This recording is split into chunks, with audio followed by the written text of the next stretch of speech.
Yahweh, Alam, Shalom, righteous family. Welcome back to True Talk.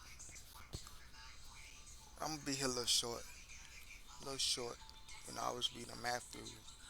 Was going back over, and we know the word is forever given, and that through all out the scriptures, no matter how much you read, how many years you've been reading the Bible, it just keep giving. All praise to the Most High, because it's a spiritual book. It's not just an average book, but nevertheless, I just want to point out in Matthew chapter 5, verse 23 to verse 26. Verse 23, and you see I got them highlighted in blue. Verse 23.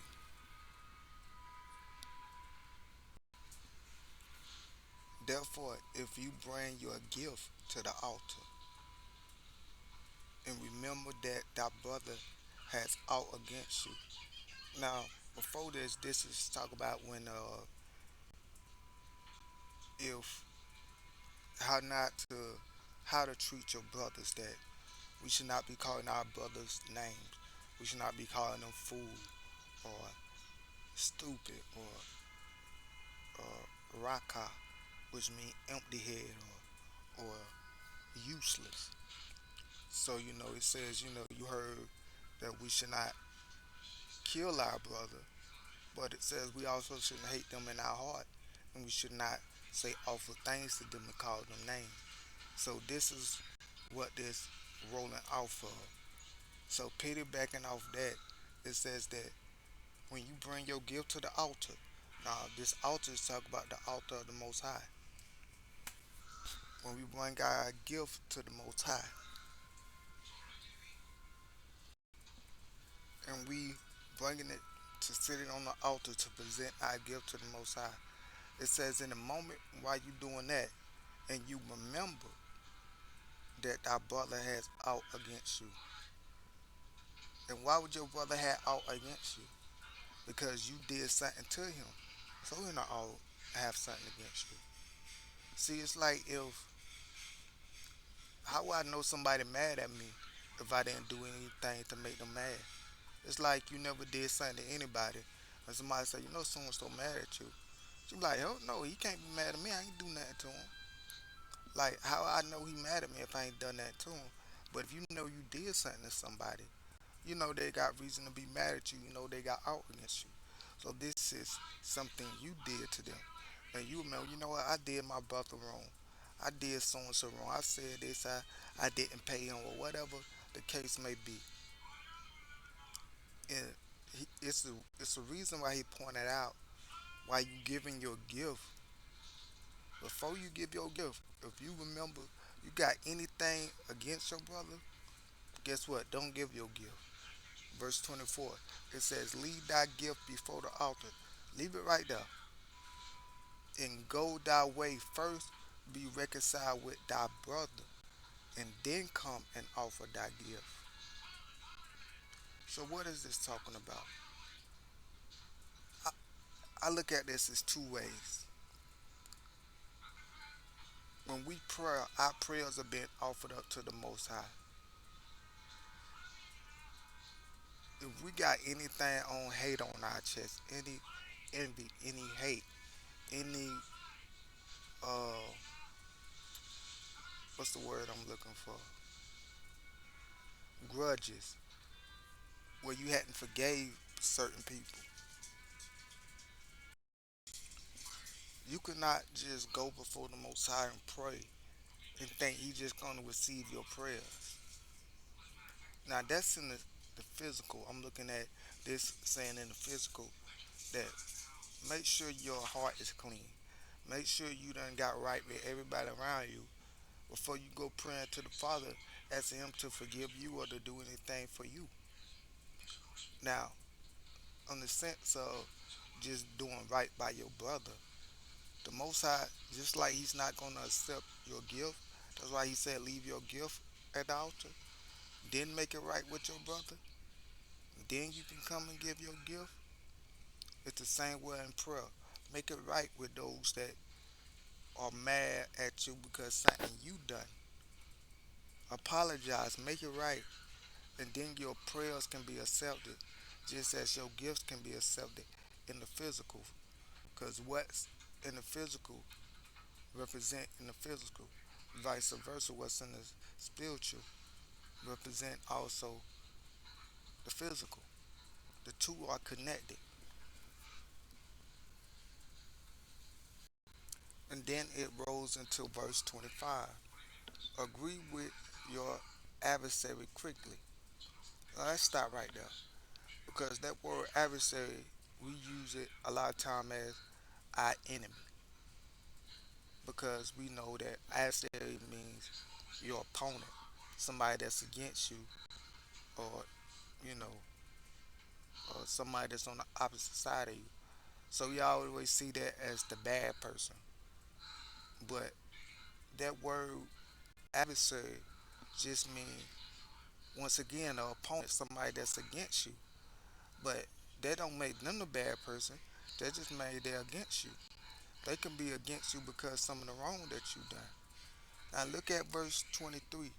It says, "Thy brother that out against thee." So your brother, he's against you, but because something you done wrong. He said, if your brother against you, if you remember your brother got out against you, leave your gift at before the altar. Don't take it to the altar, but make it right with your brother. So on verse 25, when it says, agree with those that are your adversary or those that are against you or your opponent, it necessarily don't mean that they are wicked or they done anything wrong. Because a lot of times we so self-righteous and judgmental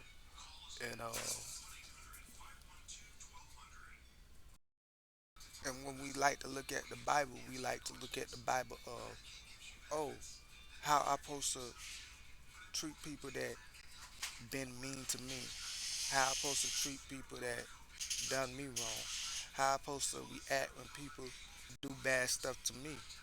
But no, the Bible also hold up a mirror and say, also when you wrong, this is how you supposed to allow for people to act. This is how you supposed to behave when you're wrong. So that's one thing because a lot of times we look at the Bible as this, oh, this telling me about all the other bad people, how I should uh, treat the bad, evil people around me. But no, look in the mirror is also when you're being bad and evil, how you supposed to reconcile and get that right. So verse 25 it says, and that word against also can mean, it just mean agree. So let's read it like that. Agree with somebody that's against you because you're wrong quickly while you in the way with him. Let's in the way with him, while you still with him and got time, basically. Let's at any time, let's at any time the person that you done wrong, the adversary, deliver you to the judge. And guess what? Because you done wrong, the judge deliver thee to the officer, and thou be cast in prison. 26. Truly I say to you, you shall by no means come out till you have paid utterly feather, the utmost feather. So you should not come out till you pay everything that you owe and everything that you done. See, this is also wisdom. When you know you did somebody wrong, make up with them. A lot of times, you know you did wrong, and these people taking you to court instead of making up with them, you fussing and fighting with them and take me to court. And when you go to court, you get a big lawsuit. You get more bills that you didn't want to pay or shouldn't have to pay, but because of your action.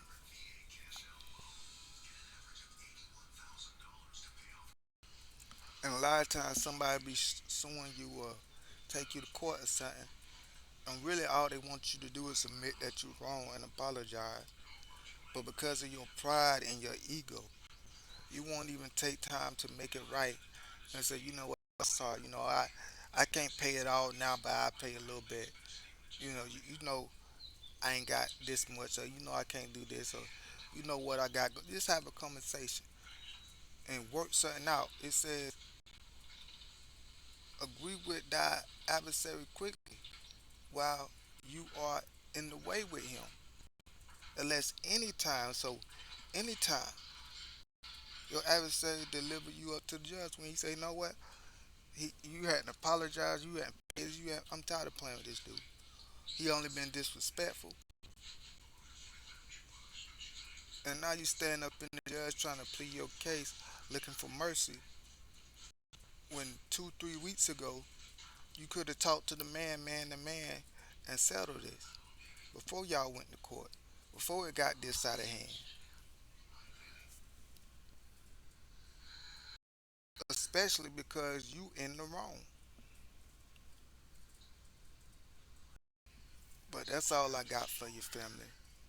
Be considerate, be humble, be willing to admit when you wrong and make it right. But as always, let Yah be true and every man a lie.